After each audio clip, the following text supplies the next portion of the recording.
قرآن میں مومن کی تصویر کیا ہے؟ قرآن کے مطابق مومن کون ہے؟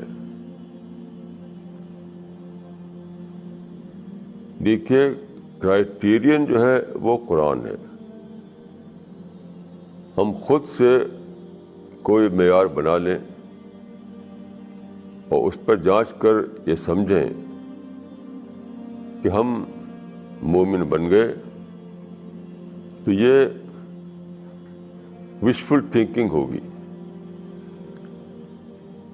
کیونکہ خدا کے ہاں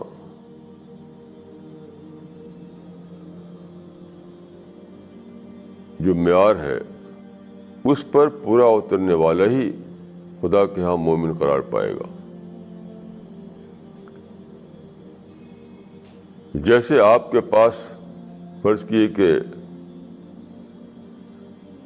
بہت سے نوٹ ہیں، آپ خوش ہیں کہ میرے پاس اتنا پیسہ ہے، اور بینک میں جاتے ہیں کہ وہاں جمع کروں گا اور میرا ایک بینک بیلنس بنے گا. لیکن بینک کی ونڈو پر جب پیش کرتے ہیں آپ اپنے نوٹ کو، تو وہ کہہ دیتا ہے کہ یہ تو فیک ہے، یہ تو جعلی ہے، ان کی تو کوئی ویلیو نہیں. تو اچانک آپ کا سارا بھرم ختم ہو جائے گا، آپ کی وشفل تھنکنگ ختم ہو جائے گی. تو نوٹ وہ نوٹ ہے جس کو بینک سرٹیفائی کرے کہ ہاں یہ سچا نوٹ ہے.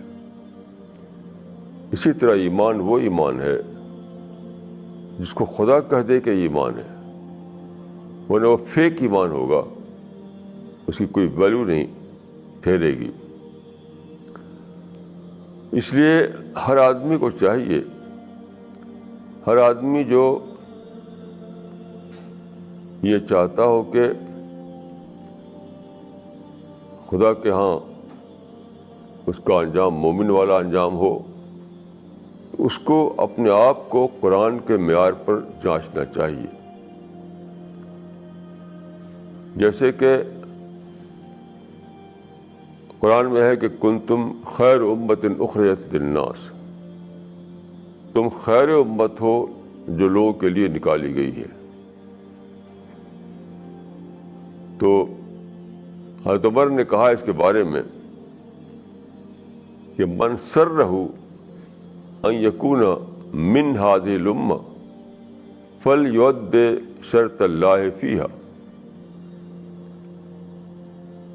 یعنی جو آدمی چاہتا ہے کہ خدا اس کو خیر امت میں داخل کرے اور خیر امت والا انجام اس کے حصے میں آئے، تو اس کو اس کی شرط پورا کرنا چاہیے.